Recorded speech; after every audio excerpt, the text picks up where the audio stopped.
No sufras por los malvados, no envidies a los que obran mal, se secarán como la hierba, como el césped se agostará. No sufras por los malvados, no envidies a los que obran mal, se secará como la hierba, como el césped se agostará. Confía en el Señor y haz el bien. Habita tu tierra y sé leal. Sea el Señor tu delicia, y Él te dará lo que ansía tu corazón. Encomienda tu camino al Señor y espera en Él. Confía en Él, que actuará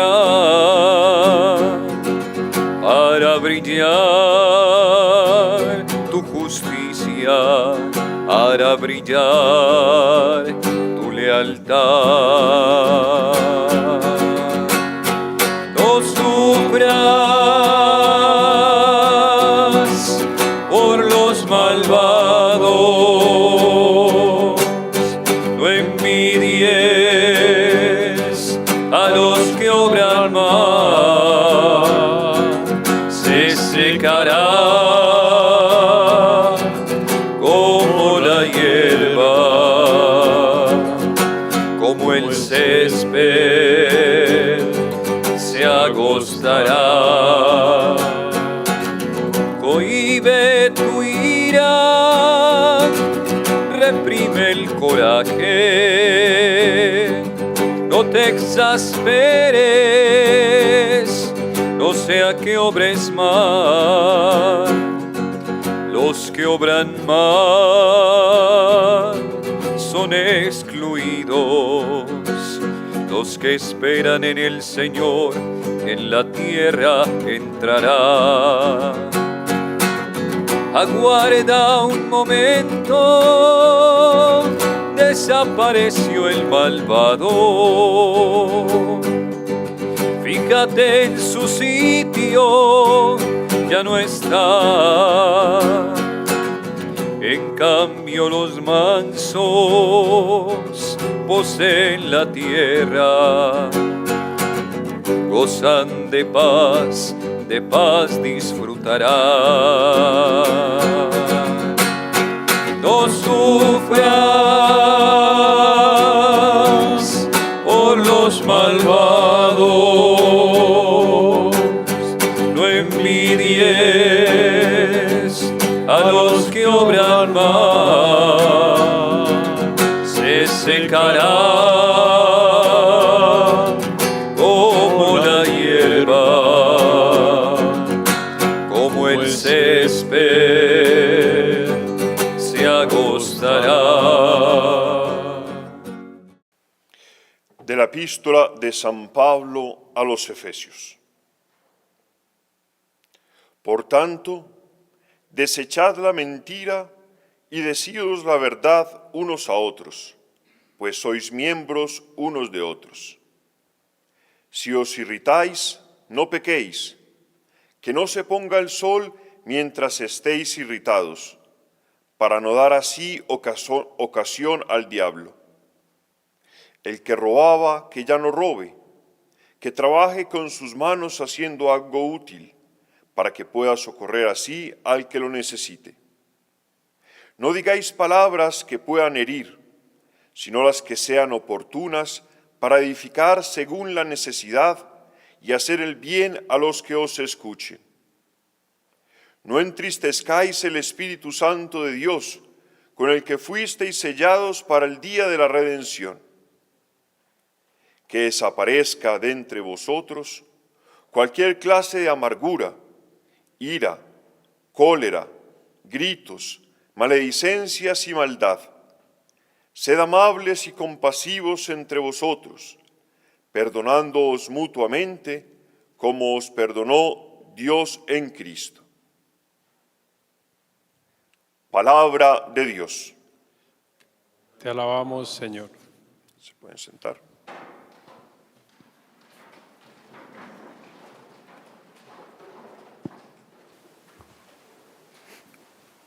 Bien, hermanos. Hoy esperamos que el Señor nos conceda hoy esta catequesis sobre el siguiente pecado, que sería el pecado de la ira. Este sería ya el cuarto pecado, digamos, que vemos. Después del de la soberbia, hemos visto también el de la lujuria, hemos visto también, me falta uno, la avaricia, exactamente, que hice yo. Estamos cansados hoy. La avaricia y el de la ira. Este es el cuarto, exactamente. Y el pecado de la ira, para poder entender el pecado de la ira, primero tenemos que entender un poco que los pecados son en general, la mayoría de los pecados, sobre todo los pecados capitales, son en general una especie de caricatura en el sentido peyorativo del término, una desfiguración, una corrupción de los bienes y los dones que Dios ha dado al hombre. De manera que estos bienes, dones que el Señor da al hombre, se pueden de alguna manera desfigurar, corromper, y así, digamos, de alguna manera aparecen o surgen estos pecados. Así como Dios le ha concedido al hombre, digamos, un sentido de autonomía, ¿no? De autonomía propia, de libertad, que es justo y bueno, pero cuando esta libertad y esta autonomía del hombre, digamos, se sofoca, aparece el pecado de la soberbia. El hombre ha concedido, Dios le ha concedido al hombre esta posibilidad de los bienes que le ha concedido, las riquezas que ha dado a este mundo precisamente para su bien. Pero cuando el hombre, digamos, cuando el corazón del hombre se corrompe, ¿no? Y hace de esos bienes una idolatría, aparece precisamente la codicia. Dios ha concedido al hombre un don maravilloso que es la sexualidad, a través de la cual el hombre puede amar y donarse. Pero cuando esta sexualidad se corrompe, ¿no? Aparece la lujuria y todos sus pecados. Y así podemos entender, y se debe entender también, este pecado de la ira, que de alguna manera surge de este corromper una pasión propia del hombre, que en sí misma no es mala, porque ha sido dada precisamente al hombre por Dios, que es esta reacción que tiene el ser humano frente al mal y frente a la injusticia. Frente al mal y frente a la injusticia, el hombre reacciona. Es lo que se llamaría la ira como pasión. No estoy hablando todavía del pecado.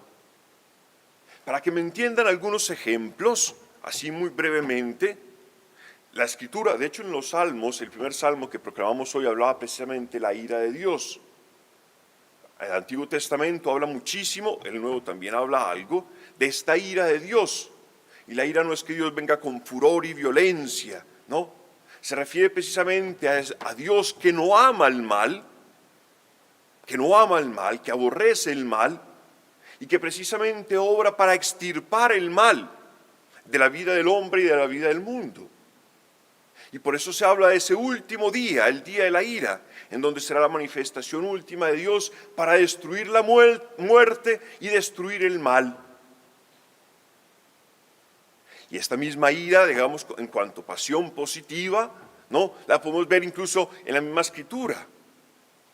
Si uno ve, por ejemplo, las cartas de Pablo, Pablo escribe con muchísima pasión a las comunidades, para evitar que las comunidades tergiversen el evangelio que él les ha anunciado, para evitar que los hermanos entren en un pecado.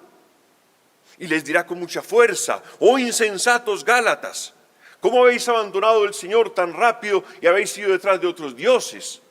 ¿No? Y lo hace con pasión, con fuerza. No me imagino que escribiera eso pues con rositas, ¿no? Lo hace con fuerzas, con ganas. Es esta, digamos, esta ira en cuanto a pasión. El problema es que nosotros siempre comprendemos la ira en un sentido negativo, ¿no? Hay otro ejemplo normal, ¿no? Digamos, de la vida cotidiana. Por ejemplo, los padres, cuando tienen que corregir a un hijo, frente al mal que comete un hijo, ¿no? Inmediatamente surge la necesidad de corregirlo, de no dejar que ese mal se siembre en el corazón del hijo. Y por eso es necesaria la corrección, por eso es necesario amonestar, ¿no? Para corregir a ese hijo, para que ese árbol no crezca torcido y se caiga, sino que pueda crecer derecho, en justicia, en verdad, en amor a Dios. En nuestra misma vida se puede dar esta ira como pasión positiva, y se debería dar frente a nuestros pecados. Precisamente es un pecado no tener esa ira, es decir, ser pusilánimes ante nuestros pecados, ver nuestros pecados y que no nos importe quedarnos dormidos en ellos, contentos y tranquilos en ellos, cuando lo natural de nuestro espíritu es reaccionar frente al mal mismo que vemos en nosotros mismos, querer que el Señor lo erradique, que el Señor pase a través de esa muerte. Bien, entonces ese es como un pequeño paréntesis para ver cómo esta pasión positiva que Dios ha dado al hombre, ¿no? Cuando se desdibuja, se caricaturiza, por decirlo de alguna manera, ¿no? Aparece el pecado, que será este pecado capital que vamos a ver hoy, que es el pecado de la ira. El pecado de la ira. Entonces el pecado de la ira es precisamente esa reacción desproporcionada, irracional, contra algo que, digamos, de alguna manera te estorba, algo que de alguna manera se manifiesta como mal o como injusticia. Pero es una reacción que de por sí es desproporcionada. Es una reacción que, intentando quitar el mal, intentando quitar la justicia, lo que realmente hace es estar llena del egoísmo, de la revancha y de la venganza. Entonces la ira lo que desea es simplemente desquitarse de un mal que ha sufrido.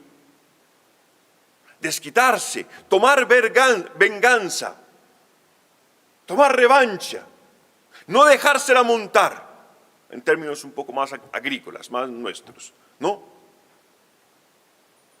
Esa es la ira. Y la ira como pecado tiene un peligro grandísimo, como dirán todos los padres, que la ira nubla el juicio. La ira nubla y corta el juicio, de manera que el hombre en la ira no es consciente de lo que hace. Dirá Santo Tomás que, dividiendo un poco, digamos, esta ira, Santo Tomás es maravilloso porque de alguna manera recoge, digamos, toda la tradición que había antes de él, de los distintos padres, y de alguna manera la sistematiza, ¿no? Entonces dice que la ira es ciega en muchos aspectos. Dice, enceguece al hombre primero porque busca la revancha, busca la venganza contra aquel que no lo merece. Por eso dice, es un pecado contra la caridad Dios y contra caridad del prójimo. Y es un pecado contra la justicia, porque aunque si internamente, supuestamente, estaría en contra de una injusticia que ha sufrido, el hombre, buscando deshacerse de esa injusticia, hace una injusticia aún mayor. Porque cada vez que nosotros queremos tomarnos la justicia por nuestras manos, lo que hacemos es hacer una injusticia mayor, un mal mayor, como se ha visto en la historia de la humanidad, constantemente. Entonces, esta ira enceguece al hombre y le hace incluso que pague, digamos, esta revancha, esta venganza a alguien que no lo merece.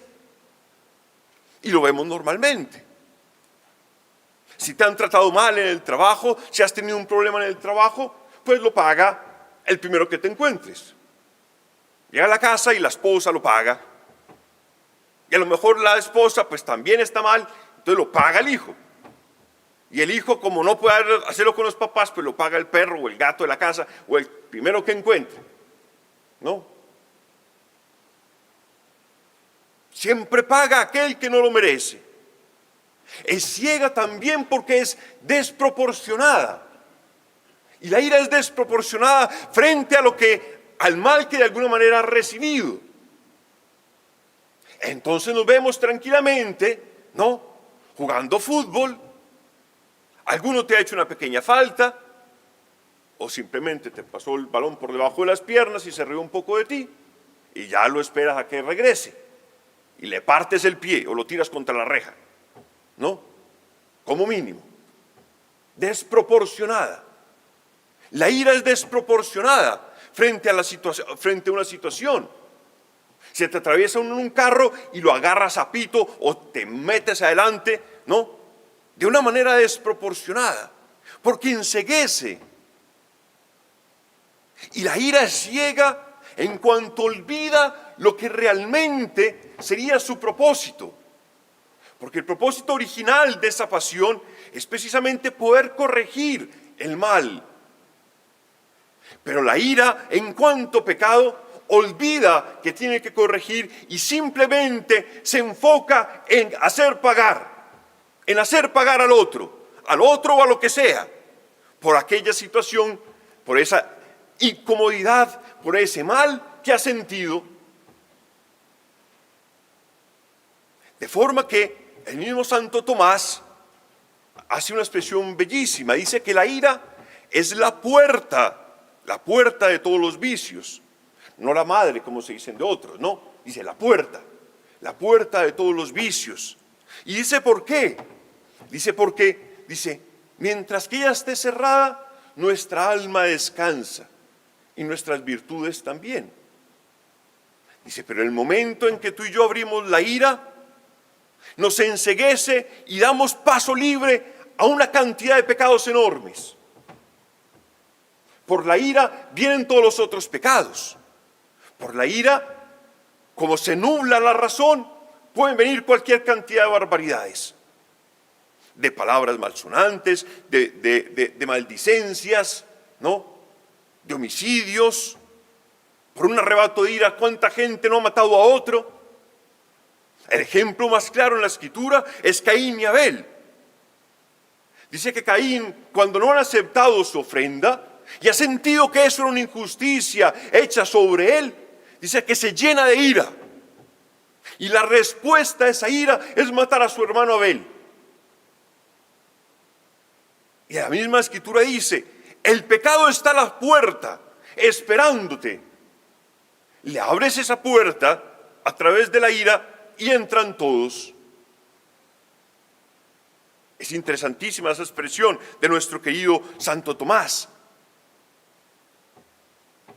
Y Santo Tomás, es fantástico, me gusta mucho Santo Tomás de Aquino, hace una expresión maravillosa y describe cómo es cómo se va dando la ira en nuestra vida, en nuestro corazón, pues en nuestro ser.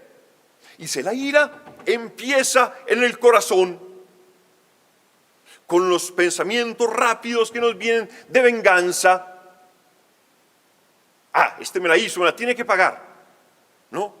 Frente a una situación inmediatamente arranca el corazón a palpitar y los pensamientos a dispararse. Dice, después la ira se va apoderando de nuestro cuerpo, de nuestras facultades, de nuestra lengua. Ya no logras hablar del todo bien, del todo claro. Se te monta una palabra encima de la otra y el cuerpo se empieza a poner como nervioso, ¿no? Y termina con el acto, con los hechos de violencia. Y otra, había escrito por aquí, que traje un pastelito para recordarme de los padres, porque los padres tienen unas expresiones fantásticas. San Gregorio hace una expresión bellísima. La voy a leer porque es así, no pude aprenderme la memoria. Dice así, bajo los estímulos de la ira, palpita el corazón. Va a escribir lo que pasa con la ira. Lo que arranca el corazón es primero a 1.000 millones, ¿no? Cuando te meten la patada y jugando fútbol arranca la cosa como que no va la cosa, ¿no? Cuando llevas esperando media hora en el banco una fila y se te mete la señora adelante, sin respetar la fila. Uno arranca inmediatamente como a movérsele a uno el cuello y el corazón arranca toda, ¿no? Entonces arranca, es que el corazón, estímulo de la ira, palpita el corazón, tiembla el cuerpo. Algunos se ve que se empiezan a temblar cuando te hacen algo, cuando te hacen una injusticia, cuando te corrige el rector, arranca a temblar la mano, ¿no? Y dice, se traba la lengua, ya no logras juntar una palabra con la otra, se pone incandescente el rostro, te pones colorado, se te sube la temperatura, así como lo pintan en las caricaturas, ¿no? Se pone colorado la temperatura, empieza la nariz, los hebreos tienen una expresión muy interesante para la ira es propiamente ese resoplar por la nariz, ¿no? Como los toros cuando van a embestir, ¿no? Empiezas a resoplar por la nariz, a hacer, ¿no? Espectacular. Después dice, se desorbitan los ojos, ¿no? Como decimos aquí, no abran los ojos que no le va a echar gotas, ¿no? Se te abren los ojos, más de lo normal, te quieres comer al otro con los ojos. ¿Cómo es posible que me diga eso? ¿Cómo es posible que me mandes otra vez a botar basura si lo hice ya ayer? ¿No? Y abren los ojos, desorbitados, ¿no? Dice, los conocidos se vuelven desconocidos. Vamos viendo cómo la ira va tomando posesión del hombre hasta llegar a este punto. Dice, los conocidos se vuelven desconocidos. Y eso es lo tremendo de la ira, que convierte al hermano, como te enceguece, convierte al hermano en un enemigo. Y aquel que era conocido se convierte en ti en un enemigo. Se te olvida que es un hermano y es para ti simplemente alguien que hay que eliminar, alguien que hay que quitar del medio. Es profundísima esas expresiones de San Gregorio Magno. Bien, y finalmente dice, la boca emite sonidos que ya los sentidos no pueden ni siquiera percibir. Empiezas a hablar y a decir cualquier cantidad de barbaridades que ya ni siquiera sabías que tenías dentro, ¿no?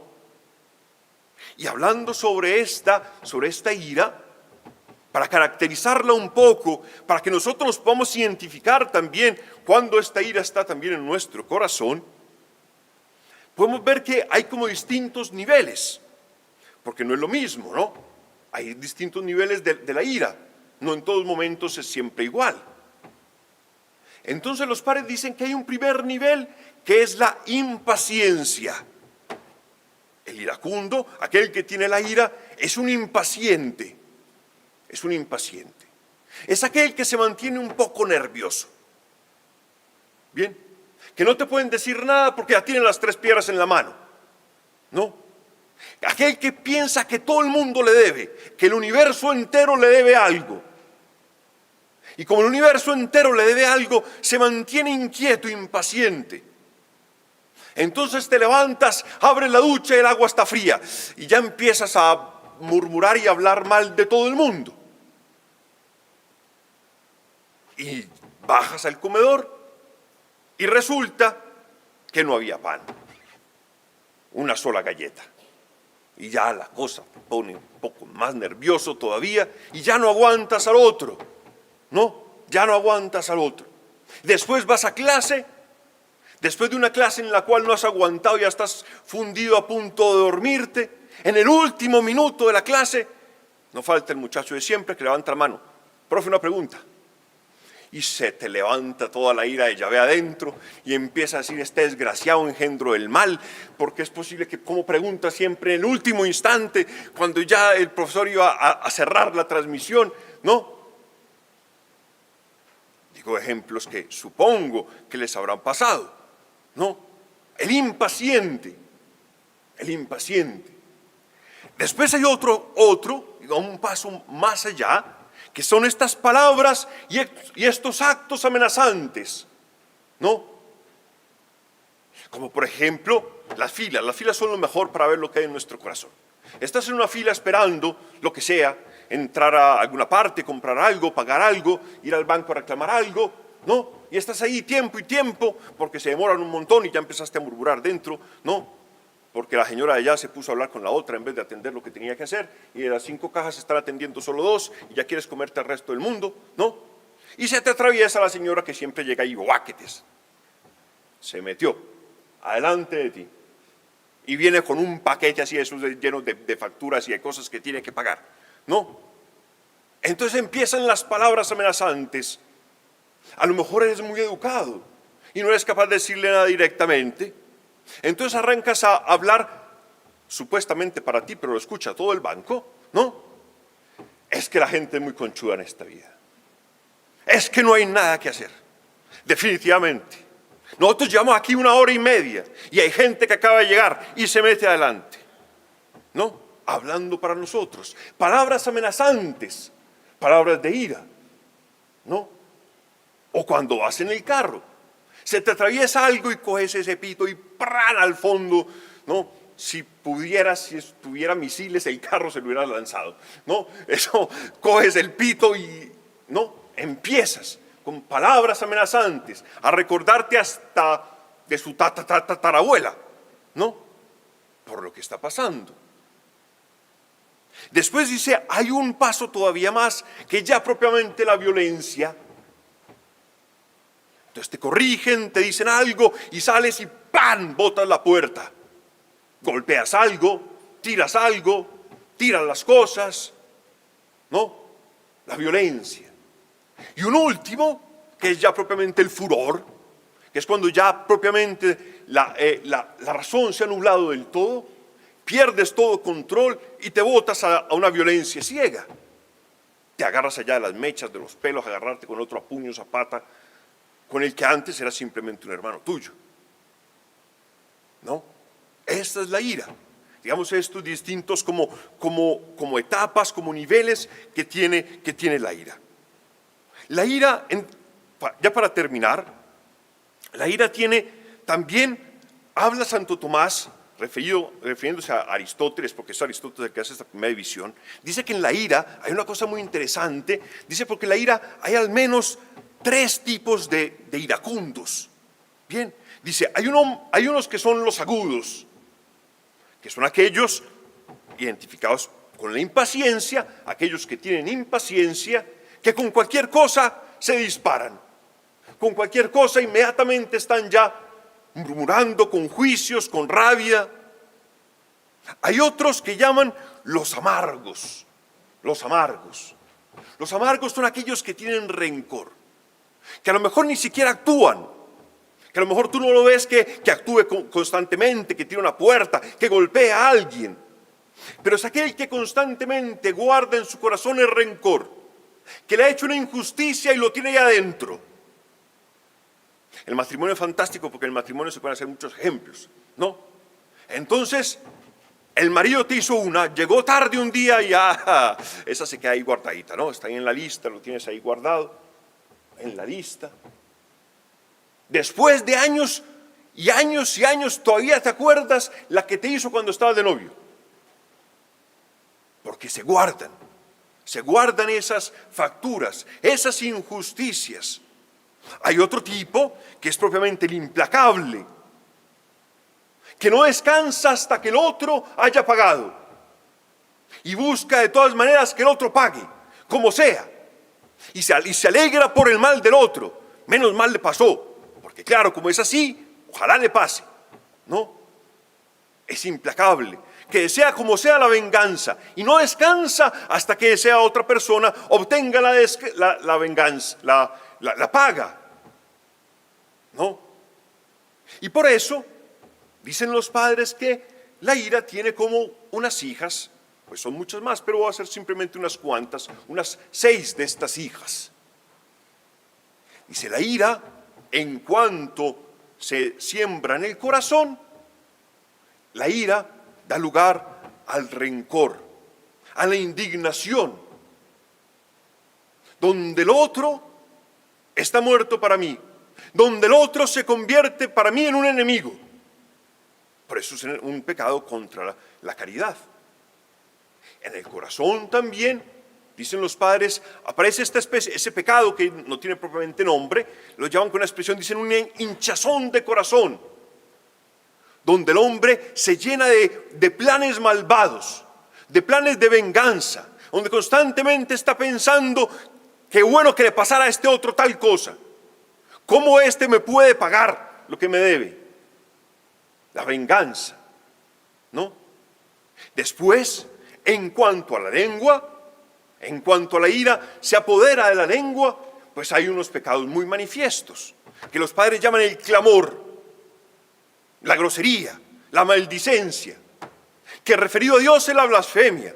Cuando te pasa algo y empiezas a hablar mal de todo, de la historia, Dios se ha equivocado, esto es una miseria, ¿no? Y cuando es en el hermano empiezas a injuriarlo y le recuerdas a la mamá, la abuela, la tía y todos sus familiares. Y a hablar de él y a decirle no sé cuántas palabras. Y en cuanto la ira se apodera de nuestros actos, los padres dicen las querellas, en cuanto a todas las luchas, los golpes, la violencia que aparece en nuestra vida. Y finalmente, este pecado, digamos, ¿cómo se puede luchar? ¿Cómo podemos combatir contra este pecado que es la ira?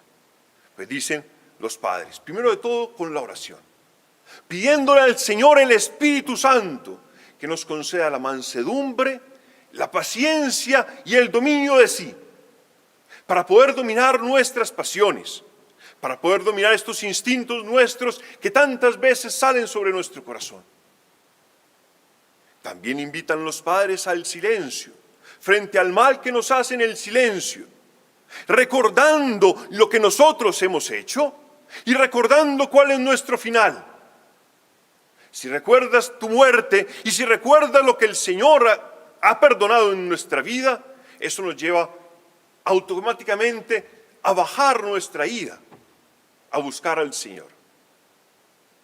Y el libro de Proverbios tiene 2 palabritas corticas sobre la ira, no sobre la nuestra, sino sobre nuestros hermanos. Y dice, palabra gentil o gesto gentil apaga la ira, mientras palabra hiriente la enciende. Y dice, un regalo en secreto aplaca la ira. Buen obsequio apaga la cólera. Ahí les dejo por si alguno tiene un arrebato de cólera al compañero, ya sabe lo que tiene que hacer.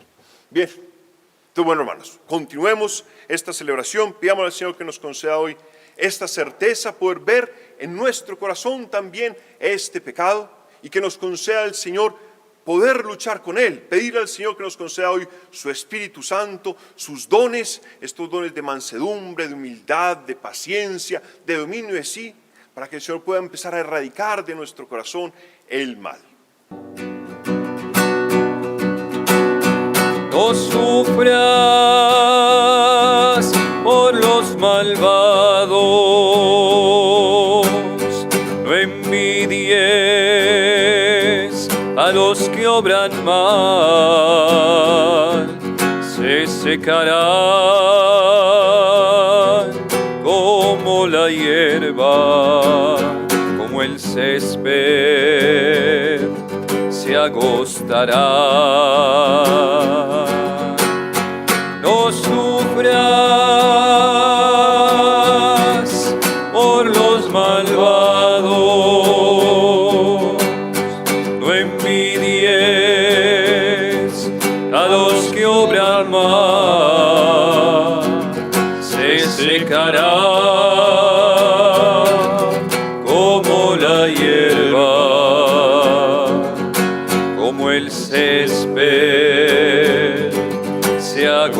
entrará. Confía en el Señor y haz el bien. Habita tu tierra y sé leal. Sea el Señor tu delicia y Él te dará lo que ansía tu corazón. Encomienda tu camino al Señor y espera en Él. Confía en Él que actuará para brillar tu justicia, para brillar tu lealtad. No sufras por los malvados, no envidies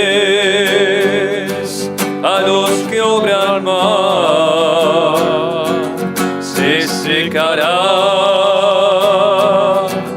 como la hierba, como el césped se agostará. Cohíbe tu ira, reprime el coraje,